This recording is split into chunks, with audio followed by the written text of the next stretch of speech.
क्या आप जानते हैं माँ सरस्वती ने क्यों दिया माता लक्ष्मी और गंगा को श्राप? माँ सरस्वती ने क्यों दिया माता लक्ष्मी और गंगा को श्राप, इसका उल्लेख पौराणिक कथाओं में किया गया है, जिसके अनुसार हमें ज्ञात होता है कि इन तीनों देवियों के विवाद की क्या वजह थी। आपको बता दें कि ये तीनों ही देवी विष्णु भगवान की 3 पत्नियां थीं, जिनके नाम माँ लक्ष्मी, माँ गंगा और माँ सरस्वती थे। तीनों सदा नारायण को प्रसन्न रखने का प्रयास करती रहती थी, ताकि विष्णु भगवान के विशेष प्रेम उन्हें प्राप्त हो सके।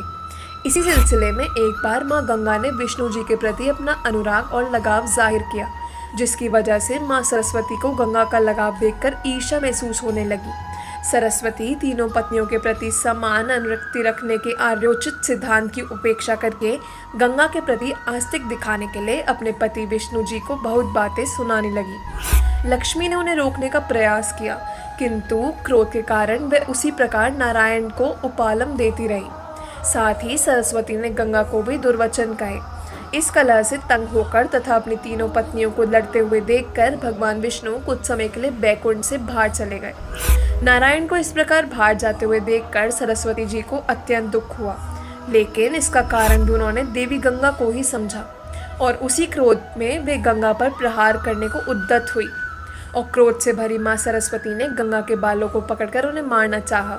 यह अनर्थ देखकर लक्ष्मी जी से रहा नहीं गया और वह उन दोनों के बीच में आ गई। लक्ष्मी ने बीच में आकर दोनों को समझा बुझाकर शांत करने का प्रयास किया, जिससे देवी गंगा तो शांत हो गई, किंतु सरस्वती का क्रोध और बढ़ गया और सरस्वती ने लक्ष्मी को भी गंगा की सहायिका मानते हुए उनका अपमान किया और उन्हें बीच में आने की वजह से वृक्ष बन जाने का श्राप दे दिया। सरस्वती के श्राप के प्रभाव से देवी लक्ष्मी तुरंत तुलसी के पौधे में बदल गई। गंगा ये देखकर बहुत गुस्सा हुई कि उनकी वजह से लक्ष्मी जी को भी ये सब सहना पड़ा। निर्दोष लक्ष्मी को इस प्रकार श्राप का भाजन बनते देख गंगा ने भी क्रोध में आकर सरस्वती को नदी बनकर भूतल पर प्रवाहित होने का श्राप दे दिया। सरस्वती भी पीछे नहीं रही और दुखी सरस्वती ने भी गंगा को नदी बनने और मानवों की अस्थियां ढोने का श्राप दे दिया। उसके बाद जब विष्णु जी वापस आए तो उन्हें अपनी पत्नियों के झगड़े और श्राप की सारी कहानी पता चली। साथ ही लक्ष्मी को पौधे में बदला देख उन्हें असीम दुख हुआ। देवी लक्ष्मी के शांत स्वभाव और सूझबूझ के कारण उन्होंने उन्हीं को अपनी पत्नी के रूप में अपने पास रखना उचित समझा, ये सोचकर कि ऐसी स्थिति पुनः आ सकती है, तथा उन्होंने देवी गंगा और देवी सरस्वती को त्याग देने का निश्चय किया। वियोग की अवंश भावी स्थिति से व्यथित होकर दोनों ही कातर स्वरों में क्षमा याचना करने लगे तथा श्रापों से शीघ्र निपटने का उपाय पूछने लगी।